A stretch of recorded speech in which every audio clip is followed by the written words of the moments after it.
દરેક નીતિની સામે કાયદાની રીતે ઊભો રહેતો SSK ન્યૂઝ ચેનલ। મેટ્રોની કામગીરીને લઈ વેપારીઓ હેરાન પરેશાન થયા છે, ત્યારે રાજમાર્ગના વેપારીઓની જાણે ધીરજ ખૂટી ગઈ હોય તેમ વેપારીઓએ મેટ્રોની કામગીરીને લઈ વિરોધ કર્યો હતો। સુરતમાં મેટ્રોની મોકાણને કારણે રાજમાર્ગના વેપારીઓની ધીરજ ખૂટી ગઈ છે, જેને લઈને વેપારીઓ દ્વારા વિરોધ પ્રદર્શન કરવામાં આવ્યું છે। મેટ્રો દ્વારા 19 મહિનાથી દુકાનોની આગળ બેરિકેડ મારી દેતા વેપાર ધંધા બંધ થયા છે, તેમજ વળતર પણ નહીં ચૂકવાતા વેપારીઓની હાલત કફોડી બની છે। મેટ્રોની કામગીરી છેલ્લા ઘણા મહિનાથી ચાલી રહી છે। સેન્ટ્રલ ઝોનમાં રાજમાર્ગ પર મરકતી હોસ્પિટલથી પોસ્ટ ઓફિસ સુધીનો માર્ગ બંધ કરાયા બાદ વિસ્તારના વેપારીઓમાં રોષ છે। મેટ્રો કામગીરીને લઈ કમ્પાઉન્ડ વોલ અને વળતરના પ્રશ્નો બાબતે હજુ સુધી કોઈ નિરાકરણ ન આવતા માર્ગ પર વર્ષોથી વેપાર ધંધા સાથે જોડાયેલા વેપારીઓ વિરોધ નોંધાવ્યો હતો। હું Pankaj Chaliyawala, owner of Tata fabrics Raymonds queen emporium. છેલ્લા 40-45 વર્ષથી હું આ રાજમાર્ગ પર ધંધો કરી રહ્યો છું અને લાસ્ટ તમારે છેલ્લા 2 કરોડનું ટર્નઓવર જે અમે કરતા હતા, આ મેટ્રોના કારણે અમને ખાલી ટર્નઓવર 30 લાખ રૂપિયા પર આવી ગયા છે અને જે સરકાર જે અમને જે કોમ્પેન્સેશન આપે છે એ પણ સંતોષકારક નથી અને હવે હાલમાં તેઓ બંધ કરી દેવા માંગે છે।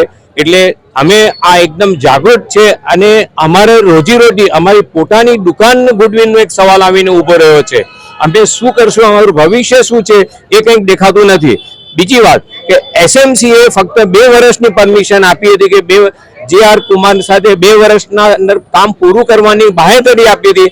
આજે એક કામ પણ લગભગ એમ સમજો કે 10 થી 20% જ કામ થયું છે અને હવે કેટલા વર્ષ કામ ચાલશે એની પણ કોઈ ખાતરી નથી। એટલે મહેરબાની કરીને અમારું કોમ્પેન્સેશન ચાલુ રાખો અને જે હાલમાં મળે છે એમાં અમને વધારો પણ કરી આપો, જેથી અમને અમારું પોતાનું અને અમારા સ્ટાફ મેમ્બરોનું બેંકના હપ્તાઓ અમે સહેલાઈથી સારી રીતે ભરી શકીએ। કેટલા સમયથી આ પ્રકારની સમસ્યા છે, કેટલા વેપારીઓ છે? અમે ટોટલી લગભગ 80 આસપાસ વેપારીઓ છે અને 2 વર્ષથી કામ ચાલી રહ્યું છે અને હાલમાં જે કંઈ આ 2 ચોમાસા અમે પસાર કર્યા છે એના અંદર એટલી બધી ગંદકીઓ થઈ છે કે નહીં પૂછો વાત। અમારી દુકાનમાં જવા માટેનો રસ્તો ફક્ત 2 ફૂટનો છે અને હાલમાં તેઓ જે કંઈ રસ્તો આપવા માંગે છે એ પણ સંતોષકારક નથી। એટલે ગ્રાહકો કેવી રીતે આવી શકશે એ એક મોટો પ્રશ્ન છે। મારું નામ જય ઠક્કર છે। આ આપણો ટાવર રોડ રાજમાર્ગ છે અને અહીંયા બધા વેપારીઓ ભેગા થયા છે કારણ કે આ જે મેટ્રોનું કામકાજ જે ચાલી રહ્યું છે એના લીધે બધા વેપારીને ઘણા મહિનાઓથી તકલીફ પડી રહી છે। રોડ બંધ થઈ ગયો છે, એના કારણે ધંધા પાણી બધા પર અસર પડે છે। જે સ્ટાફ હોય છે એ લોકોની રોજગારીઓ પણ જવાને એના ઉપર હોય છે। ઘણા લોકોએ તો જે અહીંયા ભાડે દુકાન લીધી એ લોકોએ બંધ કરીને બીજે બધે વહીવટ કરવાનો ચાલુ કર્યો છે ને પોતાની દુકાનો બી બંધ કરી દેવી પડે એવી પરિસ્થિતિ છે। જ્યારે કામ ચાલુ હતું ત્યારે હું એસ્ટિમેટ હતો એવું કહેવામાં આવેલું કે 9-10 મહિના 11 મહિનામાં બધું કામ પૂર્ણ થશે ને અમને જે કોર્ટ કેસ ને બધું દાખલ કરેલું હતું તે તમને પાછું ખેંચવાનું કહ્યું હતું। એની સામે અમને થોડું ઘણું વળતર આપેલું, પણ એ વળતરથી કોઈ દિવસ કોઈની આખી દુકાનો ચાલતી નથી।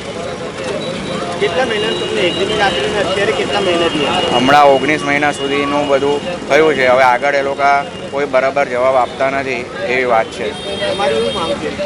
અમારી માંગ એક જ છે કે આ રોડ સંપૂર્ણ રીતે ખોલી દો, કારણ કે હવે દિવાળી આવશે, બધા તહેવારો ચાલુ થશે, આખો આ જે રોડ છે એ તહેવારો માટે પણ જાણીતો છે। બધા જ નાના મોટા કોઈ હરેક સમાજના તહેવારોની ખરીદીથી લઈને બધું આ રોડનું એક આપણું હાટ કહીએ સુરતનું તે છે। આપનો પરિચય? મારું નામ મુર્તઝા શાહીવાલા છે। ઝેડસન્સ અહીંયા ઓપ્ટિકલ શોરૂમ છે અમારો। 20 થી 30 વર્ષથી અમે લોકો અહીંયાથી ધંધો કરી રહ્યા છે, ઘડિયાળને વેપારનો। અને અમે જ્યારે જ્યારે કીધું હતું કે ભાઈ તમારે વર્ષ સુધી બંધ રાખવાનું આવશે આખો રોડ, પછી MOU બી કરવામાં આવ્યું હતું કે ભાઈ 1 વર્ષમાં તમને આખો રસ્તો ખોલી આપવામાં આવશે, પણ જે કોન્ટ્રાક્ટરોના જે કામોના લીધે ચાલુ નહીં બરાબરથી અને બીજા હજી 8 મહિના 9 મહિનાનું હજી વધારી આપો, પણ એ હજી 19 મહિના થઈ ગયા પણ હજી રસ્તો ચાલુ થયો નથી ને હવે એમ કહી રહ્યા છે કે અમે તમને ખાલી 3 મીટર રસ્તો આપશું અને 3 મીટર રસ્તામાં તમારે કામ ચલાવવું પડશે। અમારો તો ધંધા એકદમ બંધ જ થઈ ગયા છે ટોટલી। માણસો બી છે એટલા બધા, એ લોકોને બી રોજી રોજગારના વાંધા થઈ ગયા છે અને ઘણી તકલીફો પડી રહી છે બધી રીતે એમ। હવે ખબર નથી આગળ શું થવાનું છે। દુકાનો છે અને કેટલા સમયથી કામ ચાલુ છે? 80 થી ઉપર 80-90 વર્ષ 80-90 દુકાનો છે અને 1.5 થી 2 વર્ષ થઈ ગયા છે. 2 વર્ષ સુધી હજી સુધી કંઈ નિકાલ આવ્યો નથી અને એ ધીમી ગતિથી કામ ચાલી રહ્યું છે, એવું કંઈ દેખાતું નથી એમ. ને હજી લાગતું નથી કે હજી 1 વર્ષ સુધી રસ્તો ખુલશે. એ હિસાબથી હવે ખબર નહીં, માંગણી કરી રહ્યા છે કે અમે લોકોને કે વલ્ટર બી બંધ કરી રહ્યા છે અને 3 મીટર એટલે 9 ફૂટ થયા. 9 ફૂટમાં તો શું કોઈ વાહન જશે કે બાઇક જશે?